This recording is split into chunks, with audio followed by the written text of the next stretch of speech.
मुश्ताक अहमद यूसुफी धीरजगंज का पहला यादगार मुशायरा। पांचवा हिस्सा। मौलवी मज्जन से तानाशाह तक। हिफ्ज़ मा तकर्रुर के तौर पर तहसीलदार तक सिफारिश पहुंचाने में कोई दुश्वारी पेश न आई। अलबत्ता मौलवी मुजफ्फर, जो हकारत, इख्तिसार और प्यार में मौलवी मज्जन कहलाते थे, के बारे में जिससे पूछा उसने एक नया ऐब निकाला। एक साहब ने कहा, कौम का दर्द रखता है, हक्काम रस है, पर कम ज़र्फ, बच के रहना। दूसरे साहब बोले, मौलवी मज्जन एक यतीम खाना शमाउल इस्लाम भी चलाता है, यतीमों से अपने पैर दबवाता और स्कूल की झाड़ू दिलवाता है, और मास्टरों को यतीमों की टोली के साथ चंदा इकट्ठा करने कानपुर और लखनऊ भी भेजता है, वो भी बिला टिकट। मगर इसमें शक नहीं कि धुन का पक्का है। मुसलमाना ने धीरजगंज की बड़ी खिदमत की है। धीरजगंज के जितने भी मुसलमान आज पढ़े लिखे और बरसरे रोजगार नजर आते हैं, वो सब उसी के स्कूल के जीने से ऊपर चढ़े हैं। कभी कभी ऐसा लगता कि लोगों को मौलवी मुजफ्फर से बुग़्ज़े लिल्लाही हो गया है। बशारत को उनसे एक तरह की हमदर्दी हो गई। यूं भी मास्टर फ़ाखिर हुसैन ने एक मर्तबा बड़े काम की नसीहत की थी कि कभी अपने किसी बुजुर्ग या बॉस या अपने से ज़्यादा बदमाश आदमी की इस्लाह करने की कोशिश ना करना। उन्हें गलत राह पर देखो तो 3 दाना बंदरों की तरह अंधे बहरे और गूंगे बन जाओ, ठाठ करोगे। एक जलेतन बुजुर्ग जो रिसाला रिसाला जमाना में कातिब थे, फरमाने लगे, वो छाक कटा ही नहीं, चर कटा भी है। 25 रुपए की रसीद लिखवा कर 15 रुपल्ली हाथ में टिका देगा। पहले तुम्हें जांचेगा, फिर आंकेगा, उसके बाद तमाम उम्र हांकेगा। उसने दस्तखत करने उस वक्त सीखे जब चंदे की जाली रसीदें काटने की जरूरत पड़ी। अरे साहब, सर सैयद तो अब जाके बना है। मैंने अपनी आंखों से उसे अपने निकाह नामा पर अंगूठा लगाते देखा है। ठूठ जाहिल है, मगर बला का कुढ़ा हुआ, घिसा हुआ भी है और घुटा हुआ भी। ऐसा वैसा चपड़ कनात नहीं है, लुक्का भी है, लुच्चा भी और टुच्चा भी। बुजुर्गवार मौसूफ ने एक ही सांस में पाजीपन के ऐसे बारीक शेड्स गिनवा दिए कि जब तक आदमी हर गाली के बाद लुग़त ना देखे या हमारी तरह अरसा दराज तक जबान दानों की सोहबत के सदमे ना उठाए, वो जबान और नालायकी की इन नज़ाकतों को नहीं समझ सकता। सैयद एजाज हुसैन वफा कहने लगे, मौलवी मज्जन पांचों वक्त टक्करें मारता है। घुटनों, माथे और ज़मीर पर ये बड़े बड़े गट्टे पड़ गए हैं।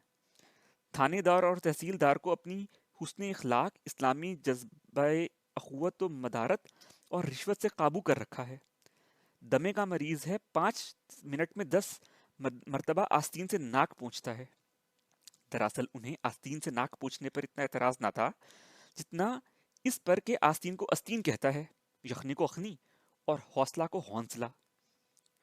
उन्होंने अपने कानों से उसे मजाज शरीफ और शुभरात कहते सुना था। जुहला दहकानियों और बकरियों की तरह हर वक्त मैं करता रहता है। लखनऊ के शुरफा अनानियत से बचने की गर्ज से हमेशा खुद को हम कहते हैं। इस पर एक नहीफ व लागिर बुजुर्ग ने इजाफा फरमाया कि ज़ात का कसाई कंजड़ा या दिल्ली वाला मालूम होता है, किस वास्ते के 3 दफ़ा गले मिलता है। अवध में शराफ सिर्फ एक मरतबा गले मिलते हैं। ये अवध वालों के साथ सरासर ज्यादती हुई है, इसलिए कि सिर्फ एक दफ़ा गले मिलने में शराफत व नजाबत का दखल इतना गालिबन नहीं जितना नाजुक मिजाजी का है। और ये भी याद रहे कि ये उस जमाने के रिवायती चोंचले हैं जब नाजुक बेगमात खुशके और शबनम को आलाए खुदकुशी के तौर पर इस्तेमाल करती थीं, और ये धमकी देती थीं कि खुशका खाकर ओस में सो जाऊंगी। खैर, वो तो बेगमात थीं, तानाशाह इनसे भी बाजी ले गया। उसके बारे में मशहूर है कि जब गिरफ्तार होकर दरबार में पाबजोला पेश किया गया तो ये सवाल पैदा हुआ कि उसे किस तरह मरवाया जाए। दरबारियों ने एक से एक तजवीज़ पेश की होगी। मसलन एक दरबारी ने कहा कि ऐसे अय्याश को मस्त हाथी के पैर से बांधकर शहर का गश्त लगवाना चाहिए। दूसरा कुर्निश बजा के बोला, बजा, मगर मस्त हाथी को शहर का गश्त कौन माई का लाल लगवाएगा? हाथी गश्त लगाने के लिए थोड़ा ही मस्त होता है।